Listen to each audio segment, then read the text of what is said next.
بسم اللہ الرحمن الرحیم۔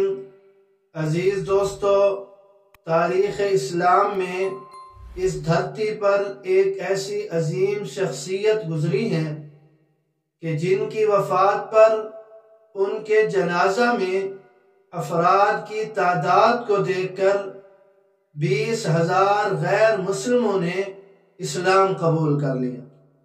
وہ شخصیت کون تھی؟ اس سے پہلے جناب رسول اللہ صلی اللہ علیہ وسلم کے ایک فرمان آپ کی خدمت میں پیش کرنا چاہوں گا۔ مشکات شریف میں حضرت ابو ہریرہ رضی اللہ تعالیٰ عنہ کی روایت ہے کہ پاک پیغمبر صلی اللہ علیہ وسلم نے 3 چیزوں کو دنیا اور آخرت میں کامیابی کی بنیاد قرار دیا کہ دنیا اور آخرت میں کامیاب ہونا چاہتی ہیں تو یہ 3 چیزیں کامیابی کا مدار ہیں۔ ان میں پہلی چیز ارشاد فرمائی کہ ظاہر و باطن، جلوت اور خلوت میں تقوی اختیار کرنا، اور دوسری چیز ارشاد فرمائی کہ رضامندی اور ناراضگی یعنی خوشی اور غمی دونوں حالتوں میں حق بات کہنا، اور تیسری بات ارشاد فرمائی کہ میانہ روی اختیار کرنا، غنا ہو یا فقر ہو، یعنی تمنگری ہو یا تنگ دستی ہو، دونوں حالتوں میں اعتدال اور میانہ روی سے کام لینا۔ اب اس میں جناب رسول اللہ صلی اللہ علیہ وسلم نے جو دوسری بات ارشاد فرمائی کہ رضامندی اور ناراضگی یعنی غمی اور خوشی دونوں حالتوں میں حق بات کہنا، اس پر جس نے عمل کیا کامیابی اس کا کیسے مقدر بنی کہ اس دھرتی پر اس جیسا جنازہ تاریخ اسلام میں کبھی نہیں ہوا۔ یعنی جتنے افراد نے شرکت کی، نہ اس سے پہلے اتنے افراد کی شرکت ہوئی، نہ اس کے بعد اتنے افراد کا کوئی ثبوت ملتا ہے کہ کسی جنازے میں اتنے افراد نے شرکت کی۔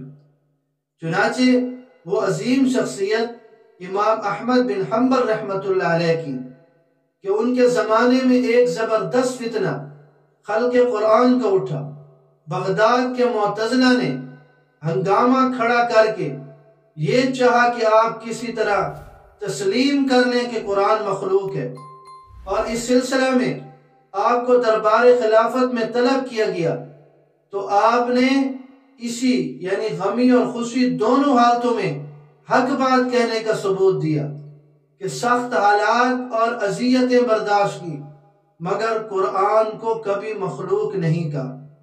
تو انہوں نے حق کا ساتھ دیا، حق بات کہی اور اس پر جم گئے، کیونکہ وہ جانتے تھے کہ حالات حق کے ساتھ ہوتے ہیں تو کامیابی پھر ان کا مقدر بنتی ہے، اور امام احمد بن حنبل رحمہ اللہ کی بھی کامیابی ان کا مقدر بنی کہ جب آپ کی وفات ہوئی تو حضرت عبد الوہاب براق رحمت اللہ علیہ البدایہ والنہایہ میں لکھتے ہیں کہ 25 لاکھ افراد نے نماز جنازہ پڑھی۔ تو وہ فرماتی ہیں کہ تاریخ اسلام میں اس سے بڑے کسی جنازے کا ثبوت نہیں ملتا۔ اس دن اس عظیم مجمع کو دیکھ کر 20,000 کے قریب غیر مسلموں نے کلمہ پڑھا اور دولت اسلام سے مشرف ہوئے۔ تو یہ ہے کہ کامیابی کیسے مقدر بنتی ہے۔ یاد رکھیے، کامیابی جناب رسول اللہ صلی اللہ علیہ وسلم کی تعلیمات کی روشنی میں اور ان راہوں پر جو نورانی راہیں ہیں ان پر چل کر ملتی ہے جس کی آپ صلی اللہ علیہ وسلم نے تعلیم دی ہے۔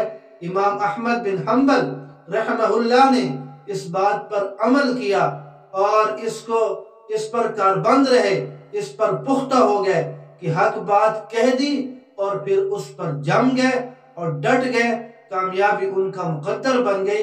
کامیابی ہمارا بھی مقدر بن سکتی ہے جبکہ ہم جناب رسول اللہ صلی اللہ علیہ وسلم کی تعلیمات کو اپنے سینے سے لگا لیں اور ان پر چلنے کی کوشش کریں۔